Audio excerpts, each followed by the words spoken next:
manifestations condamnant la violence en Algérie se multiplient.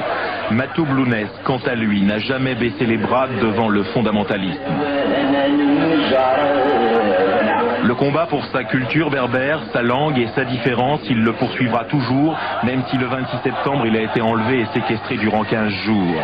Un enfer qui ne peut altérer son espoir de connaître un jour une Algérie démocratique.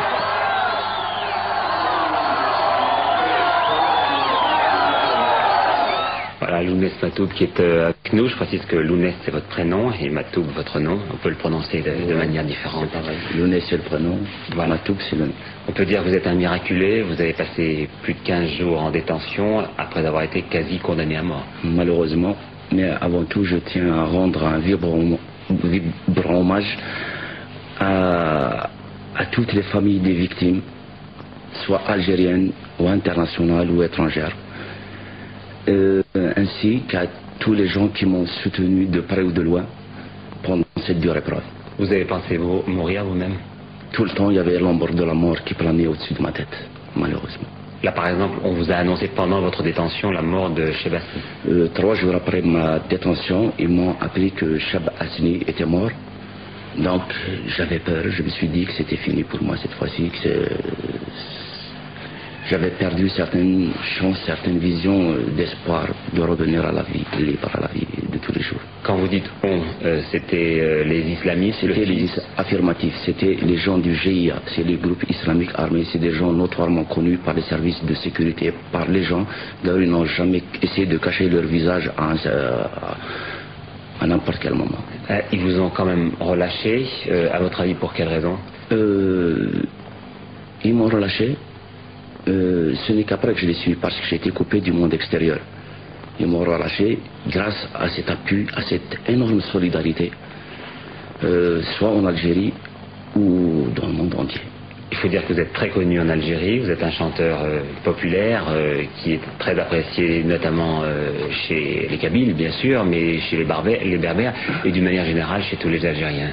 Je ne pourrais pas parler de moi-même, je préfère laisser le soin aux gens de parler de moi. Quant à être connu, je pense être connu chez moi, mais je n'ai pas mesuré cette dimension, cette envergure quoi, et me concernant. Vous préférez ne pas parler pour vous, mais vos chansons parlent pour vous. Et vos chansons ont un message pour vous, un message ma chanson a été toujours, malheureusement ces derniers temps, j'ai été appelé à me battre sur 2 fronts. Je me bats contre le pouvoir et contre les intégristes.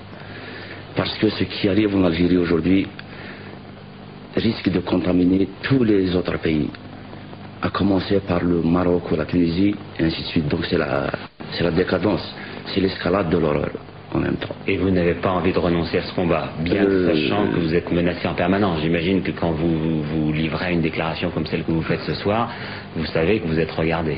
C'est sûr, mais je pense que mon combat est noble, il est juste. Mourir pour cette noble cause ne sera pas un sacrifice en vain. Donc je continuerai à me battre, davantage encore. Et encore avec une maturité, je préfère. Vous avez déjà reçu plusieurs balles dans le corps, c'était en 88? Malheureusement, en 88, j'ai été transpercé de 5 balles de Kalachnikov, qui est une arme quand même d'assaut destructive. J'ai subi une multitude d'interventions chirurgicales en Algérie et en France, plus exactement à l'hôpital Beaujean à Clichy. Suite à ces blessures d'octobre, bien plus tard, j'ai été poignardé dans l'enceinte même d'une brigade de gendarmerie pas loin de ma localité. Et ensuite est venue cette horreur, parce que ce n'est pas que j'ai souffert physiquement, parce que c'est pas l'escalade de l'Himalaya sans grappin ou crampon, c'était moral, c'était moral. Il y avait cette ombre, il y avait cette mort qui rôdait, qui était là. À chaque fois que je me disais, je m'inventais dans mon esprit des signes me rapportant à la lumière